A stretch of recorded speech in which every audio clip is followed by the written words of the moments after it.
Kalau kamu dapat paket asing tanpa pengirim, mending jangan coba-coba dibuka deh. Atau nasib kamu sama kayak si Randy ini. Inilah kisahnya. Jadi ada cerita nih, sebut aja namanya Randy. 3 hari lalu dia nerima paket tanpa pengirim. Di dalamnya tuh ada flash disk dan pesan aneh. Dia cari wajah baru. Randy yang memang editor video ngerasa mungkin ini tantangan dari orang asing atau mungkin orang aneh. Pas disambungin ke komputernya cuman ada satu folder dan durasinya cuman 47 detik. Videonya tuh kayak rekaman keluarga biasa. Seorang wanita sedang bermain dengan anaknya di taman. Tapi ada yang salah nih. Setiap 7-8 detik ada satu frame yang nyelip di antara frame-frame normal. Hanya ada satu frame, sangat cepat sampai mata nggak bisa nangkap, tetapi otaknya tahu itu ada. Randy itu udah ngerasa nggak enak, tapi tetap aja ditonton. Frame-nya ditelusuri satu persatu, tanpa tahu kalau itu adalah kesalahan besar dalam hidupnya. Karena saat frame ke-23, sebuah wajah aneh dan seram banget langsung menatap ke arah kamera. Sejak itu hidup si Randy benar-benar berubah. Lampu di ruangannya tuh mulai berkedip dan dari sudut matanya dia ngeliat bayangan yang berdiri di sudut ruangan. Sosoknya tinggi banget, hampir nyentuh platform rumah. Dan saat Randy menoleh, sosok itu tiba-tiba ngilang gitu aja. Kemarin malam, Randy terbangun lagi karena ngedengar suara desisan seram. Monitor komputernya juga nyala sendiri. Video itu sedang diputar berulang-ulang. Dan di sudut kamarnya, di balik bayangan, ada sesuatu yang berdiri. Menirukan pose orang, tapi dengan lekuk tubuh yang salah. Randy sekarang tahu nih, video itu ternyata bukan rekaman. Itu adalah jebakan. Dia nggak ada di dalam video, tapi dia gunain videonya untuk ngeliat keluar. Dan sekarang, dia udah ngeliat Randy dan ngenalin wajahnya.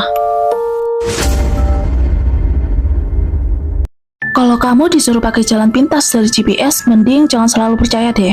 Kalau enggak, kamu mungkin senasib sama Aaron. Jadi kisahnya tuh begini. Malam itu jam 2 pagi, Aaron baru aja pulang kerja. Tiba-tiba GPS-nya nunjukin jalan pintas yang gak pernah dia laluin. Karena udah lelah kan tuh, dia nurut aja dan ngikutin jalan pintas yang ditunjukin GPS-nya. Mobilnya membelok ke arah hutan yang gelap banget. Dan tiba-tiba kabut mulai turun. Radio mobil yang awalnya nayangin lagu favorit Aaron tiba-tiba konslet dan akhirnya rusak. Hanya kedengeran suara dengungan yang gak jelas. Statik radio tiba-tiba berhenti sejenak. Kedengeran suara bisikan parau dan terdistorsi. Putar balik.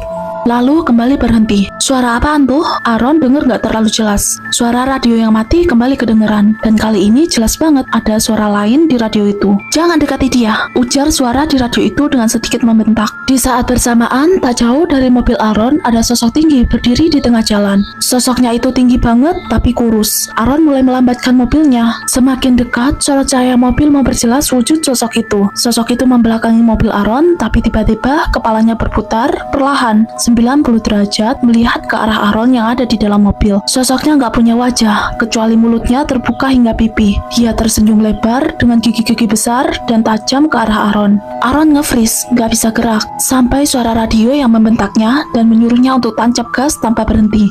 Seketika itu juga Aaron langsung nancap gas ngelewatin sosok itu sampai jauh. Tapi Aaron salah, soalnya ternyata sosok itu udah ada di belakang kursinya sejak awal.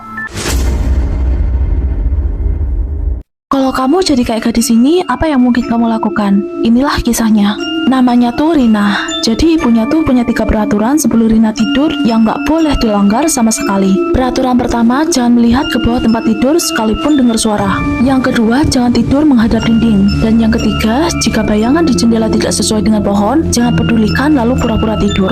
Nah, malam ini tuh Rina cuma sendirian di rumahnya. Soalnya ibunya lagi kerja di luar kota. Tiba-tiba dia ngedenger suara cakaran di bawah tempat tidurnya.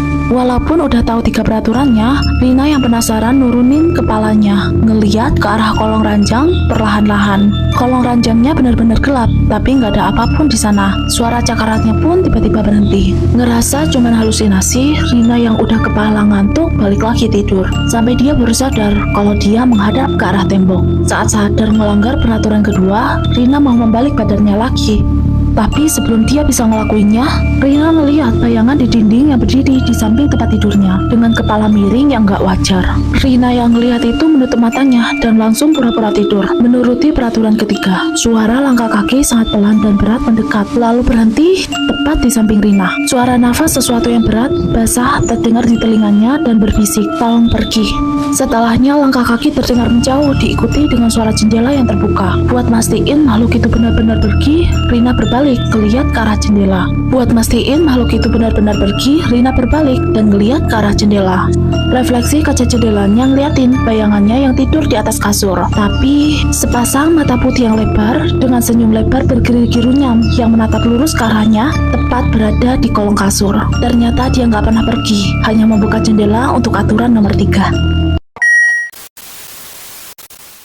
Jadi, gimana menurut kalian? Terus ikutin aku ya, karena semuanya punya kisah.